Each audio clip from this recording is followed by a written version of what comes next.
వేములవాడ శ్రీ రాజరాజేశ్వర స్వామి దేవస్థానంలో వినాయక నవరాత్రి ఉత్సవాలు ప్రారంభమయ్యాయి. మహాన్యాసపూర్వక ఏకాదశి రుద్రాభిషేకం, పరివార దేవతార్చనలను చేసి వినాయక పూజలు ప్రారంభించారు.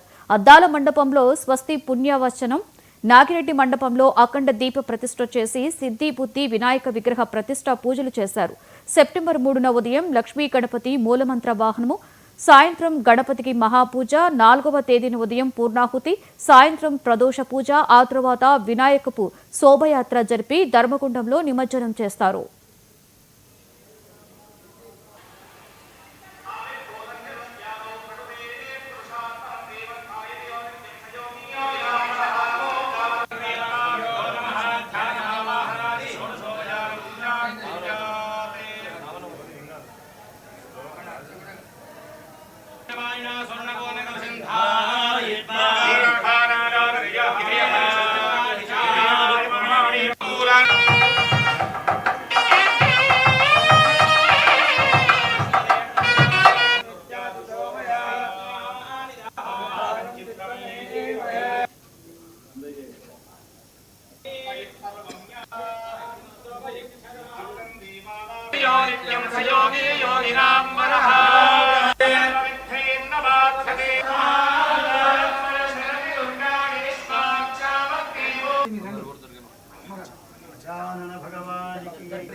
వినాయక చవితి నవరాత్రోత్సవ సందర్భంగా ప్రజలందరికీ, స్నేహితులకు, శ్రేయభిలాషులందరికీ కూడా ముందుగా శుభాకాంక్షలను తెలియజేస్తూ, దక్షిణ కాశీగా పేరుగాంచిన వేములవాడ రాజన్న ఆలయంలో శ్రీ వినాయక చవితి ఉత్సవాలు అంగరంగ వైభవంగా ప్రారంభమయ్యాయి.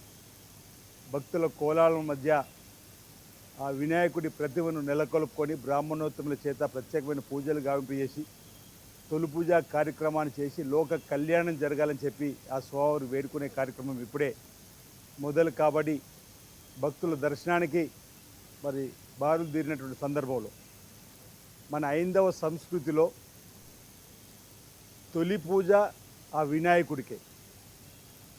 సనాతన ధర్మాన్ని కాపాడే క్రమంలో ఎవరు ఏ పూజ గావింపేసినా, నూతన గృహప్రవేశం లేదు, నూతనంగా వివాహం జరుగుతున్నటువంటి సందర్భంలో ఏ నూతన కార్యక్రమం చేపట్టేటప్పుడు కూడా తొలి పూజ వినాయకునికే అందేలా మరి ఉన్నటువంటి సందర్భంలో అలాంటి వినాయక చవితి రావడం, నవరాత్రోత్సవాలు జరగడం మరి ఆనందదాయకంగా దేశవ్యాప్తంగా కూడా వాడవాడన ఆ వినాయకుడి ప్రతిమను నెలకొల్పుకొని ఆ గ్రామాలలో, వార్డులలో ఆయా గ్రామ పెద్దల సహకారంతో మరి 9 రోజులు కూడా ఓ పండగ వాతావరణంలో స్వామిని కొలిచేటువంటి కార్యక్రమం.